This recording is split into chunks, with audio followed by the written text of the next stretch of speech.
एक जमाना था जब राजनीति समाज सेवा के लिए की जाती थी, लेकिन अब राजनीति कहीं ना कहीं एक व्यापार बनकर रह गई है। राजनीति के इस बदलते दौर में आज हम अपनी पॉलिटिकल स्टोरी में एक ऐसे नेता की बात कर रहे हैं जो 4 बार सांसद रहे, केंद्रीय मंत्री रहे और संसद में तो आधा दर्जन से अधिक समितियों के सदस्य रहे। लेकिन उन्होंने अपना पूरा जीवन किराए के मकान में काटा और कभी एक स्कूटर तक नहीं खरीद पाए। जिंदगी भर रोडवेज की बसों में ही उन्होंने सफर किया। हम बात कर रहे हैं केंद्रीय मंत्री और गढ़वाल लोकसभा सीट से 4 बार सांसद रहे भक्त दर्शन जी की। भक्त दर्शन जी का जन्म 12 फरवरी 1912 को उत्तर प्रदेश के बस्ती जिले के बांसी में हुआ था, लेकिन उनके पिता गोपाल सिंह रावत इस क्षेत्र में नायब तहसीलदार पद पर तैनात अवश्य थे, पर रहने वाले पौड़ी जिले के साबली क्षेत्र के भराड़ गांव के थे। इनकी प्रारंभिक शिक्षा पिता के साथ हुई, लेकिन हाई स्कूल और इंटर इन्होंने देहरादून के डीएवी कॉलेज से किया। बीए इन्होंने शांति निकेतन से किया और एमए राजनीति शास्त्र से इलाहाबाद विश्वविद्यालय से किया। आज़ादी के आंदोलन में हमेशा सक्रिय रहे और महात्मा गांधी से बेहद प्रभावित थे। 1929 में जब वो हाई स्कूल कर रहे थे तब लाहौर में कांग्रेस में शामिल हो गए। इसके बाद 1930 में नमक आंदोलन के दौरान गिरफ्तार हुए और पहले देहरादून और फिर आगरा जेल में बंद रहे। इसके बाद 1941, 1942, 1944 और 1947 में कई बार जेल भी गए।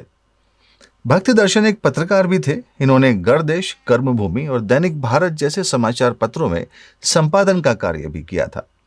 इसके अलावा वे साहित्यकार भी थे। सुमन स्मृति, गढ़वाल की दिवंगत विभूतियां, कलाविद, मुकंदीलाल बैरिस्टर, अमर सिंह रावत और उनके आविष्कार और स्वामी राम तीर्थ इनकी प्रमुख किताबें थी।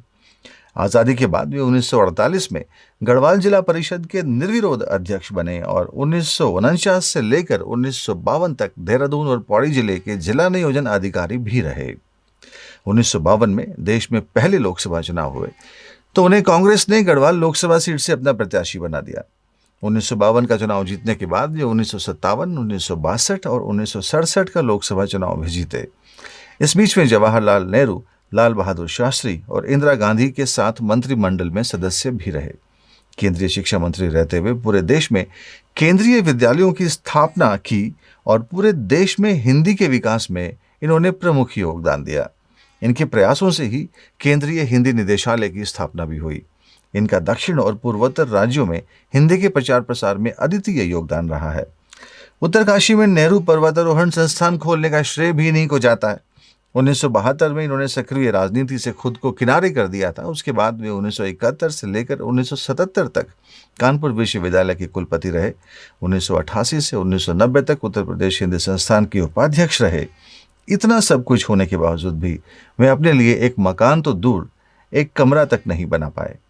जिंदगी भर किराए के ही मकानों में रहे, यहाँ तक कि जब 30 अप्रैल 1991 में उनकी मृत्यु हुई तब भी वे देहरादून के चुखूवाला में किराए पर रहते थे।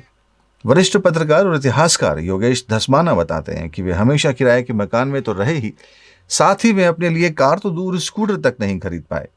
रोडवेज की बसों में ही सफर किया करते थे। बाद में गढ़वाल मोटर यूनियन ने उनसे किराया लेना भी बंद कर दिया था। भक्त दर्शन जी ने राजनीति में कभी भी परिवारवाद को बढ़ावा नहीं दिया। उनके 4 बेटे और 2 बेटियां थी, लेकिन उन्होंने कभी उन्हें राजनीति में नहीं आने दिया। 1972 में जब उन्होंने राजनीति से संन्यास लिया तब उन्होंने सभी राजनेताओं से अपील भी की थी कि युवाओं को आगे आने दें और 60 साल की उम्र में स्वेच्छा से राजनीति छोड़ दें। इंदिरा गांधी ने तो उन्हें राजनीति में संन्यास लेने से रोकने की बहुत कोशिश भी की थी। 1982 में जब गढ़वाल लोकसभा सीट पर उपचुनाव हुए थे और हेमवती नंदन बहुगुणा को हराने को लेकर इंदिरा गांधी की शाख दांव पर लगी थी, तब भक्त दर्शन ही थे जो उन्हें हरा सकते थे। इंदिरा गांधी ने उन्हें इस चुनाव में लड़ने के लिए मनाने का पूरा प्रयास भी किया, लेकिन वो माने नहीं। ऐसे विरले राजनेता शायद 1960 के दशक के बाद होने समाप्त हो गए हैं हमारे देश में, जो समाज सेवा के लिए ही राजनीति से जुड़ते थे और महत्वाकांक्षाओं को कभी अपने ऊपर हावी नहीं होने देते थे। जहां सांसद और विधायक अपने मात्र 5 साल के कार्यकाल में करोड़ों की संपत्ति जोड़ देते हैं, वहीं भक्त दर्शन स्वर्ग भी सिधारे तो किराए के मकान पर। ऐसे नेताओं का ये देश सदैव ऋणी रहेगा।